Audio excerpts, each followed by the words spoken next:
Good morning, welcome to Dumb Money. This is one of my favorite kind of days because we get to meet with a ton of startup companies. We're doing an investors event where they've hooked us up for speed dating, if you will. It's a special road trip edition because we're leaving Dallas and heading all the way across town to Fort Worth.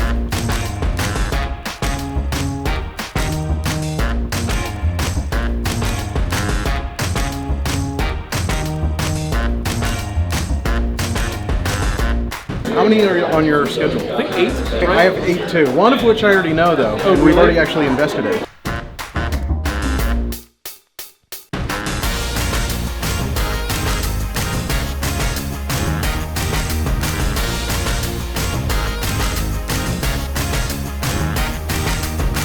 When we attempted to meet with 100 companies in 3 days across 3 cities, no single city was as big and as packed as this event here in Fort Worth, Texas.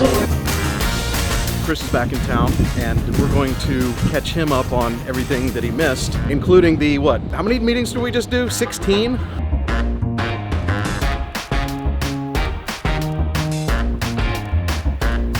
Chris was out of town and missed everything. I was out of town forever. It was a good event. They had barbecue. You missed barbecue. 9 days without barbecue is way too much. I was in barbecue withdrawal, which is why we had to eat here today. Viewers know it's a good barbecue place because I've got the horns. I have a horseshoe and some boots. I got horseshoes. Well, luckily you're back just in time for us to catch you up on what you missed out on. And we're gonna catch up the audience too, because we need help vetting these companies. We wanna know what you think, and we wanna know what you think. I have no money right now, so.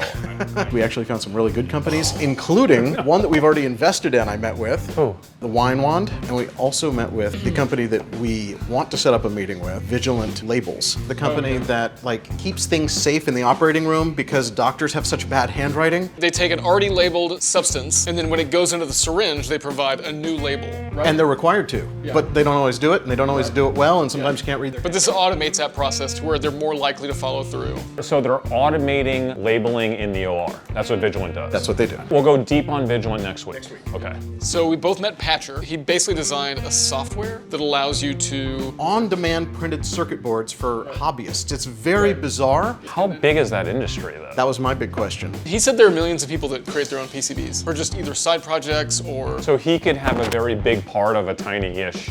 I think the plan is to make this something that's more consumer-friendly. People that do cosplay, love them. If you've got some costume that you want to automate or animate in some way, you need a circuit board to actually draw. That makes sense to me. It's gotta be bigger than cosplay. It's interesting. Yeah. What else? So there's a startup in the travel space called TripLoop, and it's a platform that lets group travel agencies communicate with the people on the group trip. Everyone on that trip uses the app to communicate with each other. It's like conference software, but for travel. Their customer would be the travel agency, and the biggest travel agency in Japan is a customer and an investor. That actually seems like probably a good idea. Like, how big can that be? Basically, they're replacing Facebook and WhatsApp. That's how these tour operators are communicating now. But this works online and offline and can keep your schedule, and it's just a way to communicate. It seems like a no-brainer company that's going to do well, but I don't feel that's a pretty low cap on how big that can get. I think for us. Not much that we can bring. Yeah, we can't bring any value to them. I've got Lodger, I don't remember, Lejour? Anywho, it's like Airbnb, but corporate owned. You're saying like a hotel. Yes. This corporation will buy or lease the flat or whatever, and then they spec it out and design it. Oh, so it's not a software platform, it's the actual... Yeah. Is it a real estate play too, where they're actually buying these things, or are they leasing? Not yet. So right now all he's doing is leasing. And I think he started in Houston, and he might have a few in Austin also, but I think that's potentially a play. Seems to me like this is a cash flow. That's a problem for me. It's not just cash flow, it's very capital intensive, because especially if you're gonna buy places, you're on the hook for a lot of capital payments. Yeah, you don't go into this business small. So he's already got leases on 8 or something units or something. It's very risky. I think it's too small. Yeah. That reminded me, we meet with way too many companies. I met with a company right before I left for vacation that is actually crazy cool.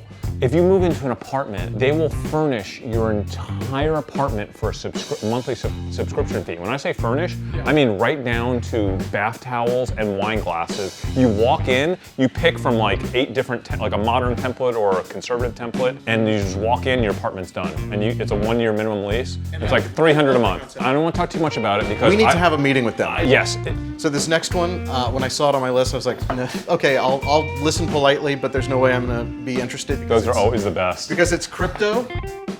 Oh, I can't. And it is not just crypto, it is like a crypto fund. Is there anything you want to be involved in less? No. That's what I thought. If you think about how you might want to actually own crypto or buy crypto, think of the acorns of crypto. So instead of buying a crypto portfolio and like using your real money, this is using your loose change that you could have go to a bunch of random things. You hate roundup apps. I absolutely hate roundup apps, but if I were going to throw my change into a jar, might as well go into crypto because it could turn into something. Because you were going to lose it otherwise. You might as well lose it in crypto. One thing that I would want to put my loose change in, it's crypto, because if I'm making an investment in something, I want to be thoughtful about it. I want to say, this is what I want to do. If I'm using it to donate, I'm going to be thoughtful about that. I want to decide, this is the charity, this is how much I want to give. Right.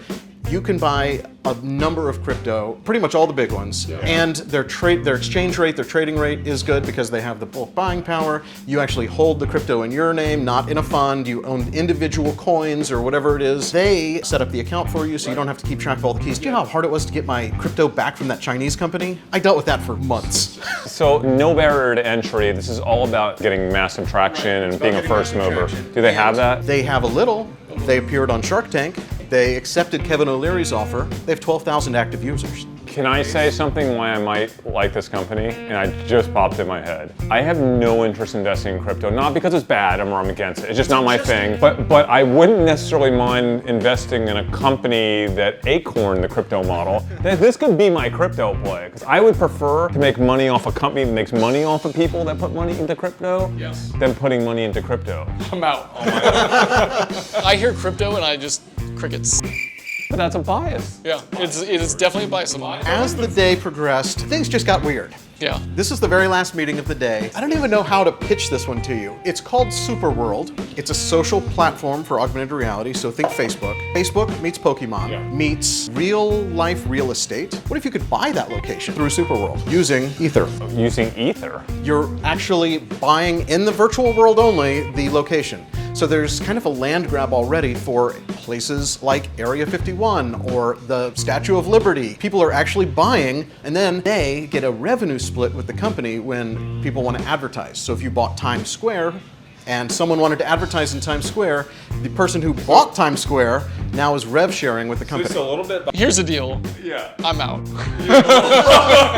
So it sounds like there's a 1 in 5,000 chance that this will be a $10 billion company. It'll either be a $10 billion company or a $0 company. Let's meet with them. Did any of these companies stand out to you as being better or worse? Let us know in the comments. We really want to know what you think. Make sure you subscribe, hit that bell. We're Dumb Money. Thanks for watching.